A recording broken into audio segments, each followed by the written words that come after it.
ओम चंद्रघंटाए नमः। आज एक बार फिर सुबह 8 बजे हर दिन की तरह आपके समक्ष लेकर आए हैं कि क्यों खास है नवरात्रि का तीसरा दिन। दरअसल आज मां चंद्रघंटा का दिन है। आज शारदीय नवरात्रि का तीसरा पावन दिन है और ये दिन मां दुर्गा के तीसरे स्वरूप मां चंद्रघंटा की आराधना को समर्पित है। मां का ये रूप शांति, साहस और पराक्रम का प्रतीक माना जाता है। मान्यता यह है कि मां चंद्रघंटा की उपासना करने से जीवन के कष्ट दूर होते हैं और यश कीर्ति में वृद्धि होती है और साथ ही वैवाहिक जीवन सुखमय बनता है। उनके आशीर्वाद से शत्रुओं पर विजय प्राप्त होती है और भय का नाश होता है। धार्मिक मान्यताओं की अगर माने तो जब महिषासुर के अत्याचार से देवता व्याकुल हो गए थे, तब त्रिदेव ब्रह्मा, विष्णु और महेश के तेज से एक अद्भुत ऊर्जा प्रकट हुई। उसी ऊर्जा से मां दुर्गा का चंद्रघंटा स्वरूप प्रकट हुआ। मस्तक पर अर्धचंद्र धारण किए, गले में घंटी जैसी दिव्य ध्वनि के साथ मां ने देवताओं को भयमुक्त किया और असुरों का नाश किया। यही कारण है कि उनका नाम चंद्रघंटा पड़ा। नवरात्रि के तीसरे दिन भक्तजन मां चंद्रघंटा की पूजा अर्चना कर उनकी विशेष आरती करते हैं। माना यह जाता है कि आरती करने से पूजा की कमियां दूर होती हैं और मां की कृपा सदैव बनी रहती है। मां की उपासना से साहस, आत्मबल और जीवन में सफलता का मार्ग प्रशस्त होता है।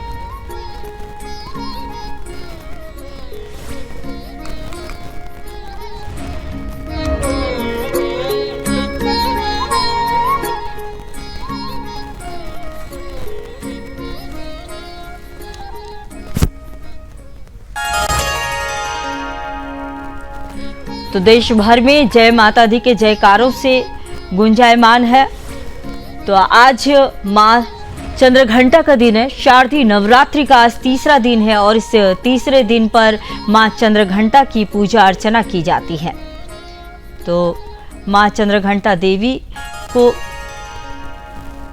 कहा जाता है कि इनका स्वरूप अत्यंत दिव्य और शांति का संदेश देने वाला माना गया है।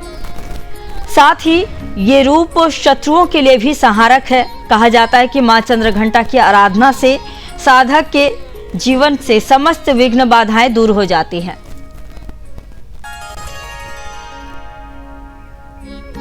तो इसी पर और अधिक जानकारी के साथ मेरे साथ जुड़ चुके हैं डॉक्टर मोहित शुक्ला, ज्योतिषाचार्य है।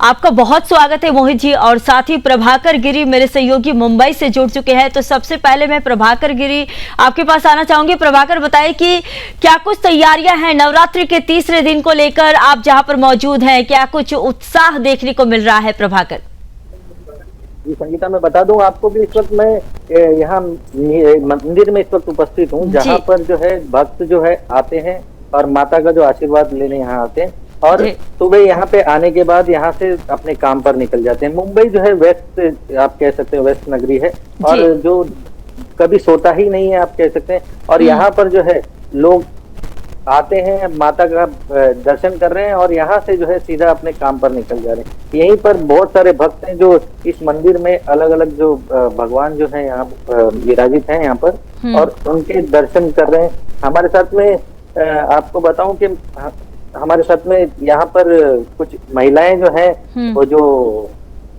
भगवान के माता के दर्शन किए और अभी जो है यहाँ पर आए हुए हैं।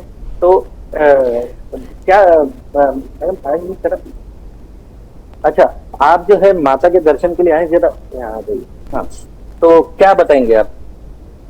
नवरात्रि के चल रहे हैं। हाँ। तो माता के दर्शन के लिए सुबह दर्शन करने के लिए आते हैं माता की। हाँ,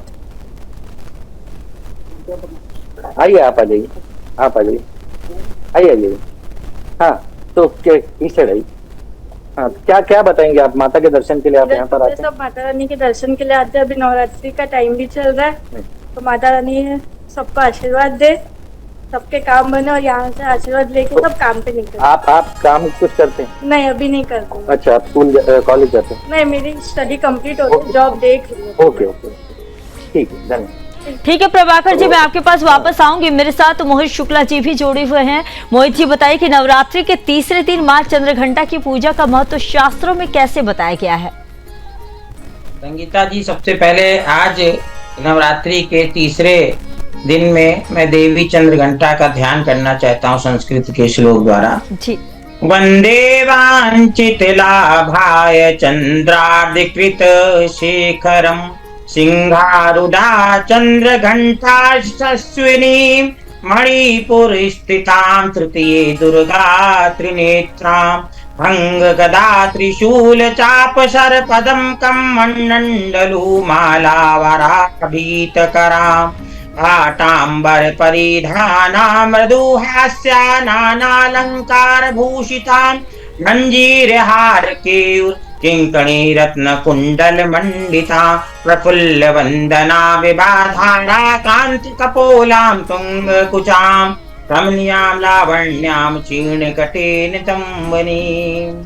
और इस ऐसी जो देवी है जो चंद्र घंटा रूप में सब जगह स्थित है, मैं उनको बारंबार प्रणाम करता हूँ। जो देवी सिंह पर आरूढ़ है और 10 हाथ हैं उनके, लाल वस्त्र देवी ने धारण किए हैं। 10 हाथों में जो है त्रिशूल और चक्र और गदा इत्यादि सारे अस्त्र शस्त्र उन्होंने धारण कर रखे हैं। ऐसी देवी को हम बारंबार प्रणाम करते हैं। और इसी प्रकार से ये देवी का जो स्वरूप प्रकट हुआ उसके पीछे कथा है। आज के दिन उस कथा को जानने का बड़ा पूर्ण फल प्राप्त होता है और जो हमारे नव युवा पीढ़ी उनको ज्ञान होता है कि देवी चंद्र घंटा का अवतार कैसे हुआ। तो एक बार महिषासुर नाम का एक दैत्य था, उसने समस्त मनुष्यों को राजाओं को परास्त कर दिया, बहुत लाखों लोगों का वध कर दिया। उसके बाद जो है उसने स्वर्ग पर चढ़ाई कर दी और देवराज इंद्र ने उससे बड़ी वीरता से युद्ध किया मगर परास्त हो गए, हार गए। और देवता जो है महिषासुर ने जो स्वर्ग पर जब कब्जा कर लिया, जो देवता ब्रह्मा विष्णु महेश के पास गए और कहे प्रभु अब आप ही मेरी इस महिषासुर नाम के दैत्य से रक्षा करें। तो तीनों देवताओं ने जब उसके अत्याचारों को सुना तो बड़े क्रोधित हुए और क्रोध अग्नि से उनके मुख से एक ज्वाला प्रकट हुई और उस ज्वाला ने एक स्त्री का आकार ले लिया और वहां पर एक दिव्य ज्योति सबको समेट लिया। दिव्य तेज उत्पन्न हो रहा था, स्वर्ण के रंग जैसा, बिल्कुल पीले रंग का तेज निकल रहा था उनके शरीर से। अब जो है भगवान शिव ने कहा, हे देवी आप जो है हम तीनों त्रिदेवों की शक्ति हैं और आपके सिर पर ये चंद्रमा विद्यमान है, घंटे के आकार का चंद्रमा है, जो चंद्र घंटा नाम से प्रसिद्ध होंगी। और आपके 10 भुजाओं में हम सब लोग आपको अपना अपना अस्त्र शस्त्र प्रदान करते हैं। तो शिव जी ने त्रिशूल दिया, विष्णु जी ने चक्र दिया, ब्रह्मा जी ने कमल दिया और इंद्र ने घंटा प्रदान किया। और इस प्रकार से पर्वत राज हिमालय ने जो है सिंह प्रदान किया माता को सवारी करने के लिए। हे देवी आप महिषासुर नाम के दैत्य का वध करिए। तो देवी जो है 10 हाथों में अस्त्र शस्त्र सब धारण करके और यम ने उनको अपना गदा प्रदान किया। ऐसी देवी जो अकेले लाखों के जो है संख्या में जो है महिषासुर की सेना थी, अकेले देवी खड़ी हो गई और उसको ललकार दिया महिषासुर को। तो महिषासुर जो है सोचा कि एक अकेली स्त्री कैसे युद्ध करेगी और कई दिनों तक युद्ध चला और माता ने सर काटना जब एक तरफ से शुरू किया तो 100 के सर राक्षसों को काट के एक गिनती थी। इसी वीरता से माता ने युद्ध किया। पूरे तीनों लोकों में लोगों ने प्रसन्न हो गए, सारे देवता और पुष्प वर्षण करने लगे। अंत में माता ने महिषासुर का कर दिया अकेले। तो ऐसी वीर जो है वीरांगना जैसे रानी लक्ष्मीबाई ने अंग्रेजों के दांत खट्टे कर दिए थे, इसीलिए उनको देवी का स्वरूप कहा जाता। मेरे साथ ज्योतिषाचार्य जी हैं उनके पास। तो ये बताइए कि जैसा कि मेरा सवाल था कि चंद्र घंटा के स्वरूप और उनके शस्त्रों के बारे में आप ही बता रहे थे, तो उनका आध्यात्मिक संकेत जो है वो दर्शकों को जरा बताइए। देखिए संगीता जी आपने बहुत अच्छा प्रश्न किया है जी। और या देवी सर्वभूतेषु माँ चंद्र घंटा रूपेण संस्थिता नमस्तस्यै नमस्तस्यै नमस्तस्यै नमो नमः। इसी श्लोक में उनका आध्यात्मिक स्वरूप बताया गया है कि जो देवी चंद्र घंटा के रूप में समस्त पंचभूतों में निवास कर रही हैं, कण में वास कर रही हैं, ऐसी देवी को हम बारंबार प्रणाम करते हैं। जो अखिल ब्रह्मांड को चला रही, जिनके 9 ग्रह आज्ञा मान रहे हैं, समुद्र का जल से लेकर वायु सूर्य अग्नि सब उनकी आज्ञा को मान रहे हैं, वो देवी सर्वव्यापक रूप में आज भी हो। और जो मैंने कथा सुनाई ऐतिहासिक घटना है जो वास्तव में घटित हुई, आज भी वो देवी भक्तों का कल्याण कर रही है। इसी प्रकार से देवी की जब उपासना करें, उनको लौंग इलायची पंचमेवा का आज के दिन भोग अवश्य लगाना चाहिए। लाल रंग के वस्त्र आज के दिन धारण करने चाहिए और दूध से बनी हुई मिठाई देवी को चढ़ाना चाहिए, मिश्री चीनी और फलों में जैसे नारियल केला ये सब अर्पित करना चाहिए। केसर की खीर माता को बहुत प्रिय है, तो उनको आध्यात्मिक रूप से केसर की खीर जब पूजा करें तो उनको चढ़ाएं। और जैसा मैंने बताया कि पंचमेवा मिश्री, चीनी, नारियल, केला, ये सारी चीजें जो है माता को भोग में अर्पित करिए। माता उससे बड़ा प्रसन्न होती हैं। और जो देवी चंद्र घंटा की उपासना से 3 ग्रहों का विशेष संबंध है, जिसमें कि शुक्र ग्रह सबसे पहले आता है। और शुक्र ग्रह के जो प्रमुख दोष हैं, उनका दुष्प्रभाव जो है, जिनका शुक्र गड़बड़ चल रहा है, शुक्र गड़बड़ होता है तो वैवाहिक जीवन में तनाव उत्पन्न होता, कष्ट उत्पन्न होता, लोगों को विवाह आदि में बाधा आती, भौतिक सुख होते हुए भी सुखों की अनुभूति नहीं होती। तो ये सारे शुक्र के जो दोष हैं उनका निवारण होता है, जीवन में सुख समृद्धि आती। किसी की यदि मंगल गड़बड़ जी, ठीक है मोहित जी, आती हूँ आपके पास। मेरे साथ मेरे सहयोगी भी लगातार बने हुए हैं, प्रभाकर जी। प्रभाकर जी बताइए कि आपके इलाके में जहां आप मौजूद हैं, वहां तीसरे दिन को लेकर तैयारियों की तो बात मैं कर ही रही थी, लेकिन ये भी जानना जरूरी हो जाता है कि वहां के मंदिरों और पंडालों में कैसी रौनक बनी हुई है। जी संगीता, आपको बता दूं कि मैं पंडालों की अगर बात करें तो पंडाल जो है मुंबई में बड़े बड़े पंडाल लगते हैं, जहां पर बड़े बड़े कलाकार आते हैं यहाँ पर, और बाहर से भी कलाकारों को बुलाया जाता है। और सुरक्षा व्यवस्था, मैं आपको बता दूं कि सुरक्षा व्यवस्था भी एकदम चाक चौबंद है।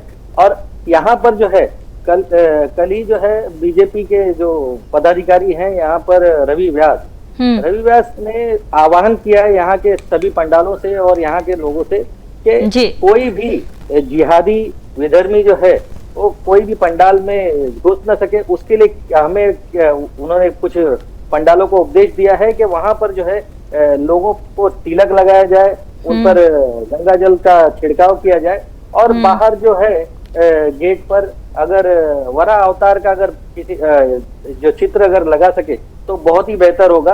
तो इस तरह से उन्होंने कल आह्वान किया और कहा कि भाई कि यहाँ पर जो है इस इलाके में जितने भी पंडाल है, बड़े बड़े या फिर छोटे भी पंडाल हो, तो वहां पर जो है किसी भी जिहादी को एंट्री न दी जाए, और अगर वो आता है तो उसको सर पे टीका लगाया जाए, उससे माता के श्लोक बुलवाए जाए और तब उसे एंट्री दी जाए वहां पर, और गंगा जल का उस पर छिड़काव किया जाए।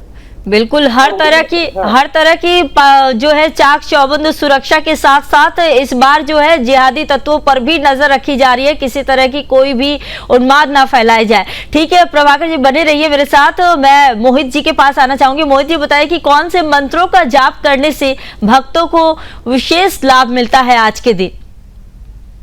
संगीता जी, मैं बता रहा था, मंत्र भी मैं बता देता हूँ। तो मंगल ग्रह अगर किसी का कमजोर है तो उसको देवी की जो आराधना, उससे दुष्प्रभाव क्या होता है कि लोगों को भय लगता है। तो मंगल ग्रह के मजबूत होने से निर्भयता आती है, आत्मविश्वास से वृद्धि होती है। तो चंद्र घंटा देवी की उपासना से विशेष लाभ होता है मंगल ग्रह में। और सूर्य हो जब कमजोर होता है तो कितना भी हम अच्छा काम करें, यश कीर्ति नहीं मिलती। तो सूर्य का मजबूत होना बहुत जरूरी है। तो मणिपुर चक्र के अधिष्ठात्री देवी चंद्र घंटा और सूर्य ग्रह पे शासन करती हैं, इसलिए यदि सूर्य किसी का कमजोर है तो उसको भी देवी चंद्र घंटा की आराधना अवश्य करनी चाहिए। ठीक है। जैसा कि आपने पूछा था कि आज के दिन जो है कौन सा हम मंत्र का पाठ करें, तो ओम देवी चंद्र घंटाए नमः। एक तो ये सरल मंत्र है ओम देवी चंद्र घंटाए नमः, और एक है ओम ऐं श्रीं शक्तये नमः।